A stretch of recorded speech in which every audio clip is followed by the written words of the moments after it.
কোন খাবারে কি অ্যাসিড থাকে এই টপিক থেকে প্রতি বছরই কোনো না কোনো চাকরি পরীক্ষায় প্রশ্ন আসে।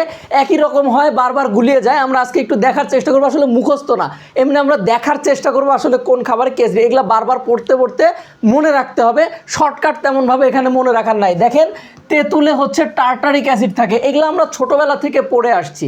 ওই 9-10 বা তারও আগ থেকে এই বিজ্ঞান বইতে এই টপিকগুলো আছে। টমেটোতে অক্সালিক অ্যাসিড, আঙুরে থাকে হচ্ছে সাইট্রিক অ্যাসিড, কলাতে ম্যালিক এবং সাইট্রিক দুইটা অ্যাসিডই থাকতে দেখা যায়। এরপরে লেবুতে সাইট্রিক অ্যাসিড, দুধে হচ্ছে ল্যাট্রিক অ্যাসিড, কমলা লেবুতে হচ্ছে সাইট্রিক অ্যাসিড, লেবু থাকলে সাইট্রিক অ্যাসিড, এই যে লেবুতেও সাইট্রিক, কমলা লেবুতেও সাইট্রিক। সিরকাতে হচ্ছে অ্যাসিটিক অ্যাসিড, আনারসে হচ্ছে ম্যালিক অ্যাসিড, আমলকিতে হচ্ছে অ্যাসকর্বিক অ্যাসিড। এটা একটু আলাদা দেখেন, অ্যাসকর্বিক অ্যাসিড কিসে? আমলকিতে। এই যে তেঁতুলে ছিল টার্টারিক অ্যাসিড।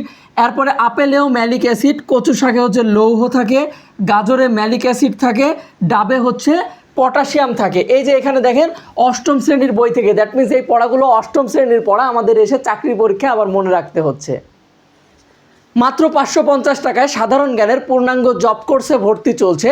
যেই কোর্সটি 49 এবং 50তম বিসিএসকে সামনে রেখে এগোচ্ছে। ভর্তি হতে এবং বিস্তারিত জানতে আমাদের হাসান স্যার পেজের ইনবক্সে মেসেজ করুন।